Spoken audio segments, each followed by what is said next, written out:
at safc.com. Alongside me, as ever, is, of course, Danny Collins. Danny, how are you doing this afternoon? I'm not too bad, Frankie, yeah. Looking forward to another one. Was it a late night for yourself, keeping an eye on all the ins and outs around the English Football League? Not really, to be honest. I was watching it and then the eyes started to fade, really. So, no, got myself to bed and then obviously seeing a little bit of the news this morning. One or two of the transfers filtering through and obviously had a quick look at our business. Yeah, we'll speak about our business in a few moments, but first of all we'll give you the team news ahead of today's fixture. And the Sunderland team news is in. A couple of expected changes, of course, because of circumstances in the last game. We'll just get that on screen for you as soon as we can. But are these the changes you were expecting as well, Danny? I think so, yeah. I think obviously you're looking at the one at the back there, Dan Ballard coming in for Adji. Obviously I think Adji's picked up that injury in training during the week, so it's a blow because I thought he was excellent certainly last week and he's been outstanding with the clean sheets, the lads at the back as well, but thankfully Dan Ballard's not a bad replacement to come in for him, is he? Got a little bit of game time last week towards the end of the game, a couple of weeks training under his belt, so he slots straight in there. And then the other one is obviously Dan Neil missing out with his suspension. We think obviously Alan Brown will come in and play in that sort of sitting role really, just in front of the centre backs, and Chrissy Regan and Job ahead of him continue as they left off. Is this a game perhaps where you would think that Alan Brown would excel in, because he has got a bit of physicality about him? Of course, we're missing Dan Neil in there as well, who's not scared of getting his foot in himself. But maybe this will suit the likes of Alan Brown. Yeah, I think so. I think when we signed Alan Brown, I think myself and a lot of fans included would have thought he was more of that sitter role, you know, looking back to Corey Evans type really. But you've seen it in pre-season and obviously in the games he's played so far.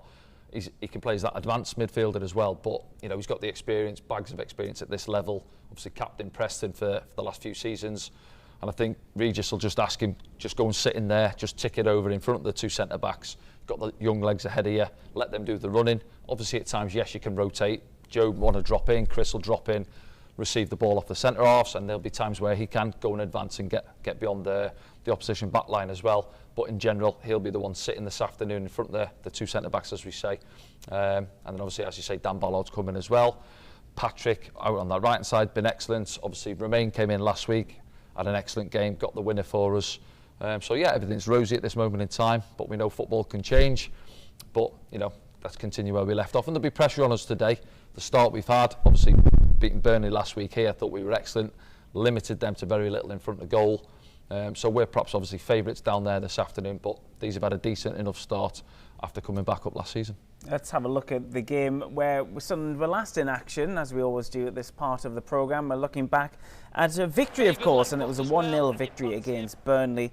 A great game, wasn't it? And for the neutral as well, because there was a lot of quality on the pitch, wasn't there, from both sides? Yeah, there was. I thought it was a good start to the game, good tempo to it. Crowd were on side early on, decent, you know, sunny day at the stadium, wasn't it? And that man there, as we said, coming into the starting lineup after obviously Jack left to go to Ipswich, and he took his opportunity.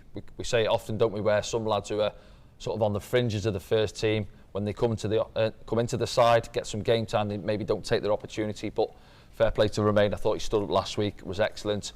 Direct, positive when he got the ball and got his rewards with his goal as well. And on this man on the opposite side's had a great start to the season as well, hasn't he? Patrick Roberts, who looks, you know, say back to his best, where last season assists and obviously goals, he was obviously had one or two injuries, found himself out of the team as well. But pre-season I thought he was sharp, Patrick, and he's carried on as well. So when you've got two lads out on the flanks in this system who are at it, you know, receiving the ball, driving at the fullbacks, they're a handful for anybody.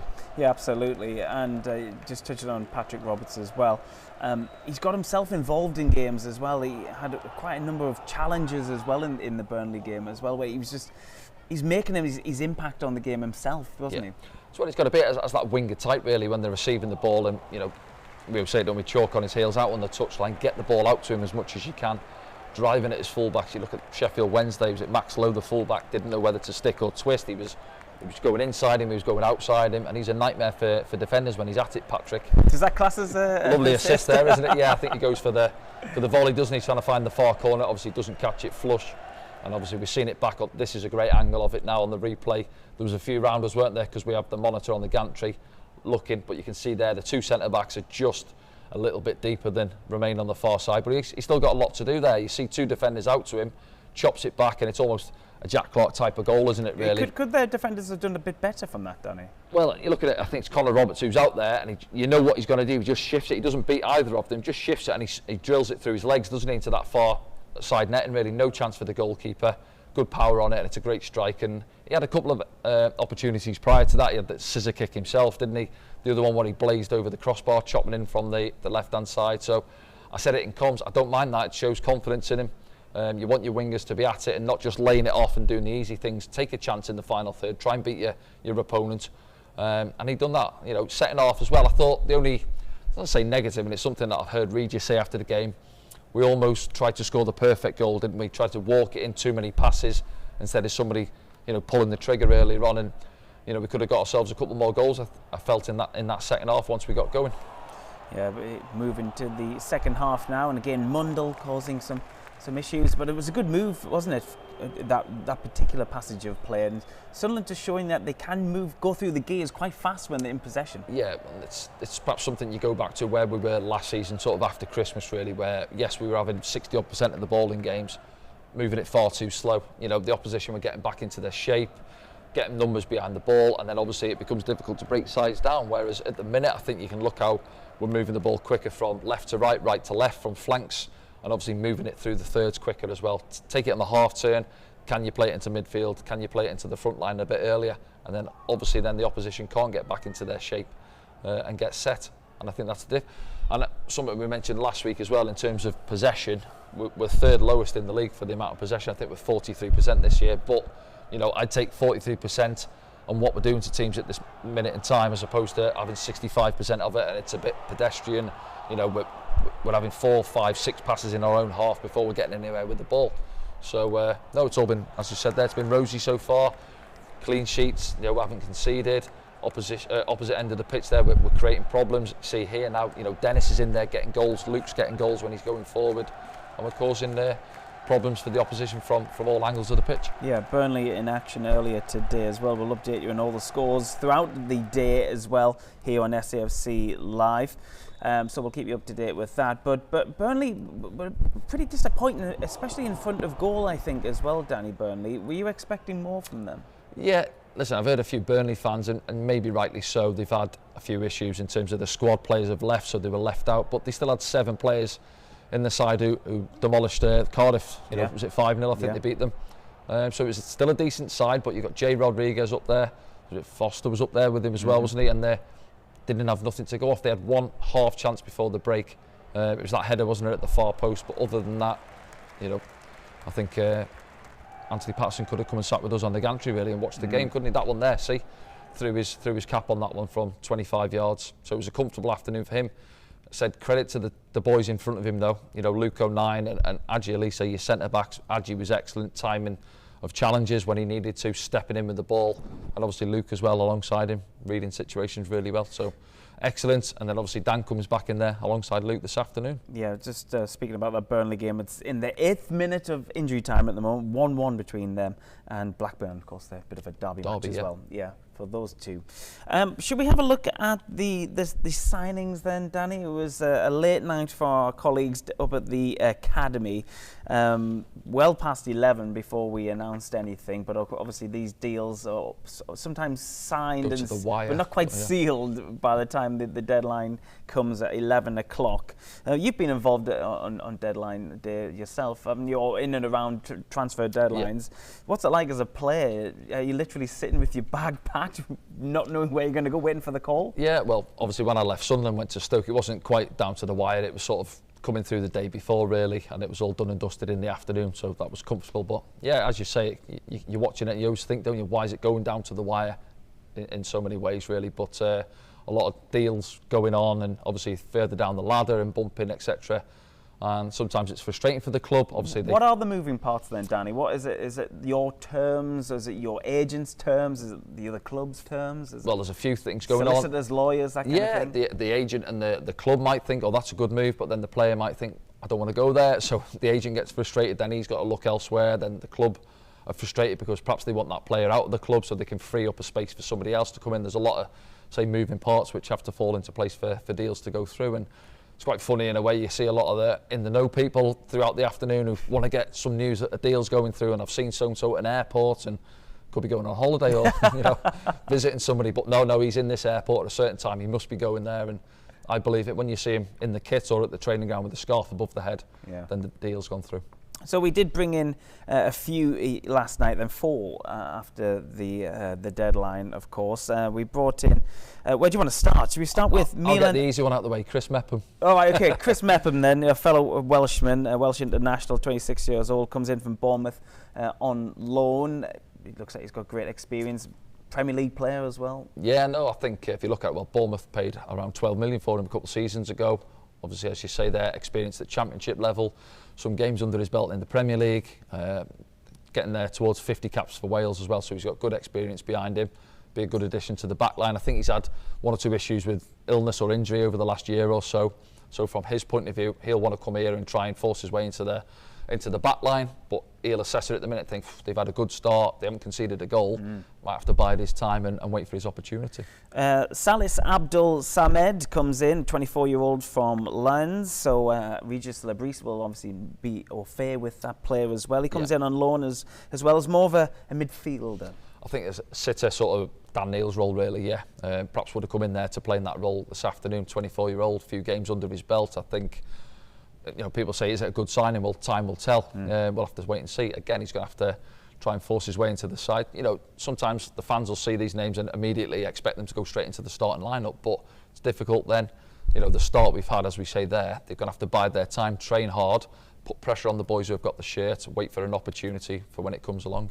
We've got Ahmed Abdullah as well, who's coming from Ghent, a striker, which a lot of the fans were requiring. He's only 20 years old and perhaps one for the future. Yeah, I think so. Looking at that, not too many games under his belt or minutes really. Obviously, the scouting network's been out there having a look at him. 20-year-old, so I think, as you say there, he might come in, they might think he's one for the future, he might come in, set the world alight in training and get the opportunity before he thinks he does. And finally, Milan Aleksic from FK Radniki, spending approximately around £3 million of speculation on the price of that one. So it looks like he's the most expensive player we've brought in. Very young man, 19 years old as well. So again, one for the future there. I think so. I think he started to get a few games last season. I think this season as well, he's had a few games, couple of goals, I think in a qualifier.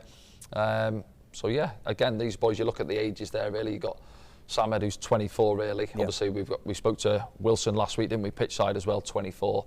So they're at the age where you're thinking they're sort of ready to come into this setup now, older than a lot of the boys in the first team, sort of 11 at this moment in time anyway.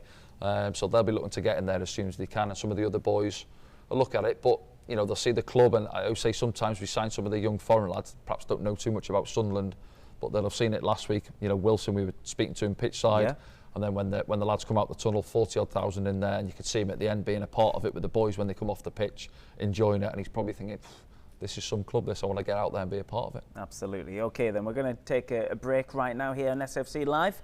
You can get your matchday streaming passes right now at safc.com if you're watching around the world. Tell us where you're watching from, of course, and take part in the post-game programme. When we return, we'll be joined by club historian Rob Mason for a bit of a look at this afternoon's fixture. It's a 3 p.m. kickoff down at Fratton Park.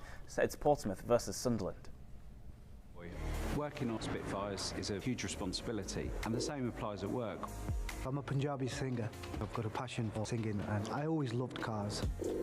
When I'm photographing the car, I try and picture myself as the customer, so the photos have to look really good. The care, passion and attention to detail people at Virtue Motors invest in the things they love will help you choose your next perfect car, because at Virtue Motors, it's all in the detail.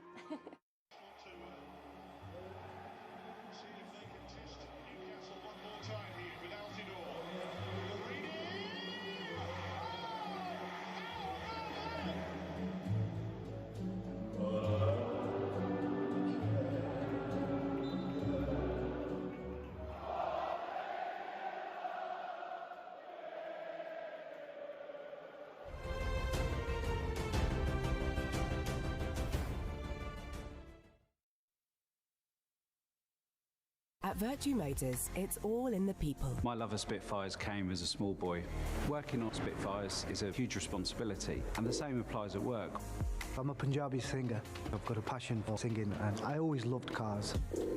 When I'm photographing the car, I try and picture myself as the customer, so the photos have to look really good. The care, passion and attention to detail people at Virtue Motors invest in the things they love will help you choose your next perfect car. Because at Virtue Motors, It's all in the detail.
Good afternoon, everyone. Welcome back to SAFC Live. Myself and Danny have been joined by club historian Rob Mason on the programme. Rob, it's normally pitch side, but because we're away today, you get to have the pleasure of us in the sports bar. There's no one else here, just you. You've got the bar to yourself. How's it feel? Bar to myself. Sunderland match on. What could be better? Big screen. Big screen. We just need the 3 points to go with it. Yeah, 3 points, and it would be quite a significant 3 points, wouldn't it? And if we were to keep a clean sheet, a league record, I understand. Today. Yeah, absolutely. I mean, I think as was publicised last weekend, we'd never gone in any season before winning the first 3 games and having 3 clean sheets. We have, if we win today, we'll equal the club record of 4 consecutive wins to start the season. Right. Last did it in 1925-26, did it 3 times before that. If we win with a clean sheet today, well, that's certainly never been done. Yeah, and what do you think of our prospects of doing that today then? Because well, it's a tough game. They came up as champions from League One, but tough game.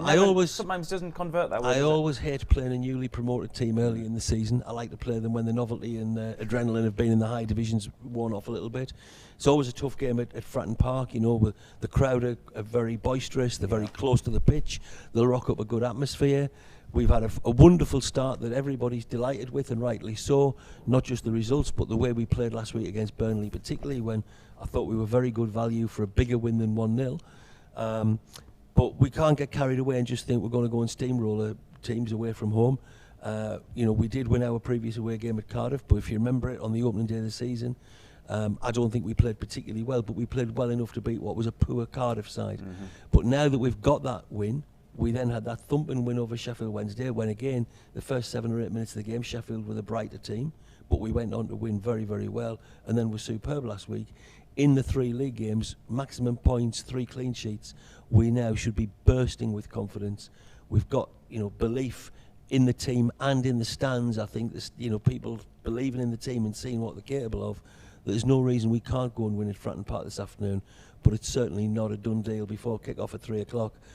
We've got to go there and earn the right to win. Absolutely. Let's look at the side, the Sunderland side, for the people just joining us around the world, and we'll talk through the changes with yourself and Danny, Rob, in a moment. But a couple of obvious changes, Danny, if you want to take the viewers through the changes for Sunderland. Yeah, no, I think the expected ones, really. I'm sure Rob agrees with obviously Dan Ballard coming back in. As we mentioned, he got a little bit of game time at the end of the game when obviously Dan Neil had been sent off. They had a bit of possession, started throwing a couple of balls forward, and he's the ideal man to come off the bench. And it's funny, really, because we were looking at Dan and we mentioned it before the season started, and we think we're going to miss Dan in both boxes, really, because he's dominant, he goes forward, he's aggressive, wants to get on the end of things.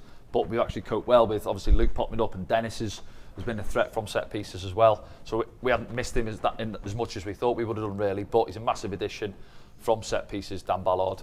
And then obviously Alan Brown coming in for the suspended Dan Neil, that 1 game suspension. And he'll go in there and sit in there and try and tick things over, put the fires out, I'm sure. Yeah, let's throw up the Portsmouth side for the first time this afternoon. Today's opponents for Sunderland. They were League One champions on 97 points. They only lost 5 games in the league last season, did Portsmouth. They've had a bit of a stalled start to the season. 3 draws for them, and a couple of late goals only going against them, Rob, as well. Yeah, I mean, I think, the 3-3 draw they had at Leeds made everybody sit up and take notice, because I think everybody thought they might get steamrolled at Leeds, but they did very, very, very well. And as you said, just a handful of defeats last season. They're not a team that is used to losing. And should Sunderland get their noses in front, Portsmouth are certainly not going to throw the towel in. They're going to continue to come at Sunderland and make things very, very difficult for Sunderland. So as I say, tough game up for us this afternoon. With regard to the Sunderland team changes, I think they were the obvious and expected ones. Dan Ballard, had Elise not got injured, Dan Ballard, in my opinion, is probably our best defender, and yet you'd have to say, would he automatically come in, because Elise's been superb. Yeah, that's bide his time. But with Elise getting injured, it's the obvious change, and obviously, as Dan rightly points out, Dan Ballard is a great addition in both penalty areas. And then with Dan Neil being suspended, Alan Brown gets the opportunity to come in and take that role. We've seen he can play as an 8 or a 6. He's going to play as a 6 today, but he's a very, very experienced player, and I'm sure he'll take to that like a duck to water, even if he's possibly arguably better in the 8 position. But you should have no worries about Alan Brown taking over that role. Yeah, Danny, Portsmouth haven't got a win this season yet, but they've competed in all their games. In fact, it was only an injury time penalty when they were against Middlesbrough last time out. Tommy Conway scoring for Middlesbrough, stopping them getting all 3 points there. Yeah, and Sadie up top got the brace, didn't he, as well? And they've had some tough ones. Rob mentioned it there. Again, Leeds 3-3 first game of the season, Luton as well. So yeah, they've had a difficult start when you look at the fixtures coming up, but they've taken to it. They'll have grown in confidence. As you mentioned, I think it was Ipswich, wasn't it? We played at the start of last season, come and took the points off us. So you've got that sort of bounce and you kick on really after promotion. Kept the squad together. Of course, you're going to have 1 or 2 additions as well, but they still got that confidence from last season getting promoted, and they've taken to obviously Championship football as well. So they're at home this afternoon. Obviously, they'll know about us coming to town with us. The start we've had this season as well. We're probably going to it slight favourites, but that's nothing. That's down to the bookies, not the 90 minutes on the pitch. Absolutely, you can be favourites as much as you like. It counts for nothing once the game kicks off. And yeah, I mean, given that we've started with three wins, I'd love to win again today. I think we're well capable of winning again today. But at the moment, if we were to take a point today and go into the international break with 10 points from those first 4 games, I for one would think that's a superb start of the season. You're always greedy in football, you always want the 12. Yeah. But unbeaten after 4 and 10 points, I think that would be a great start. Well, I was going to say that last week, just before we went on air, somebody said to me, I'd take a point today, because obviously you're looking at Burnley going into it, 4-1 against Luton, 5-0 against Cardiff. But then I would say, well, yeah, I get what you're saying, but I take the game on its merit. And when you look back, and you've mentioned it, I mentioned it, I thought 1-0 flattered Burnley last week.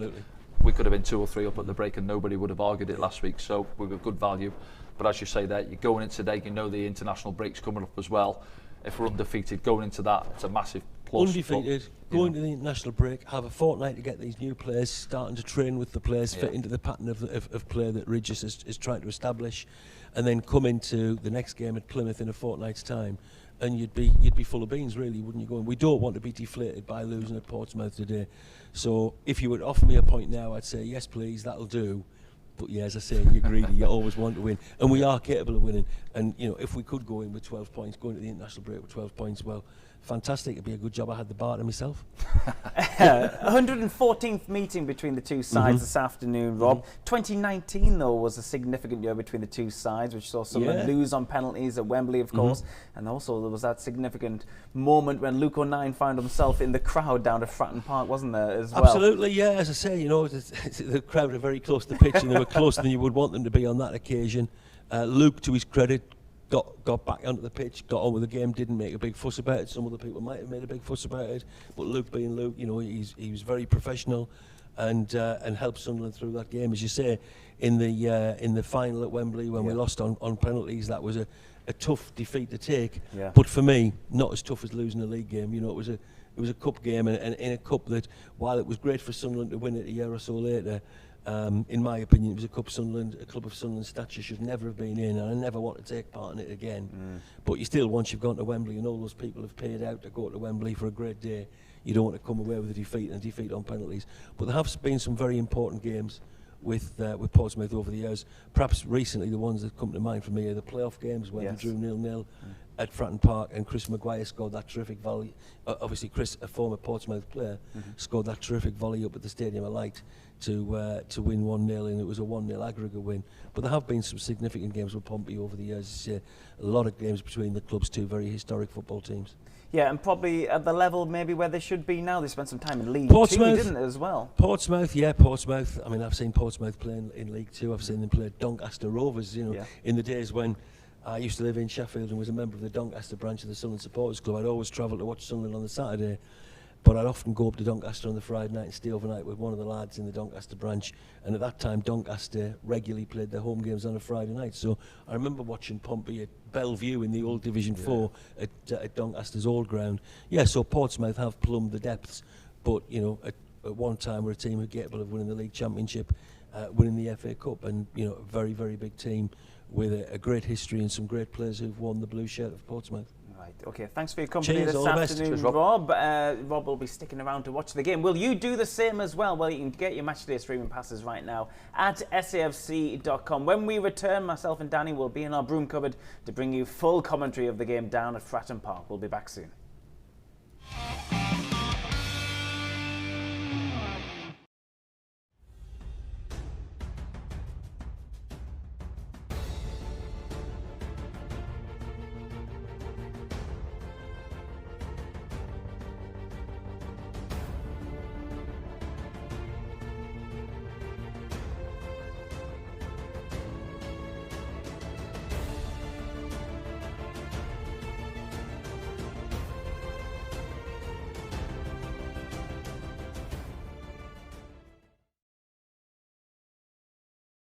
At Virtue Motors, it's all in the people. My love of Spitfires came as a small boy. Working on Spitfires is a huge responsibility, and the same applies at work. I'm a Punjabi singer. I've got a passion for singing, and I always loved cars. When I'm photographing the car, I try and picture myself as the customer, so the photos have to look really good. The care, passion and attention to detail people at Virtue Motors invest in the things they love will help you choose your next perfect car. Because at Virtue Motors, It's all in the detail.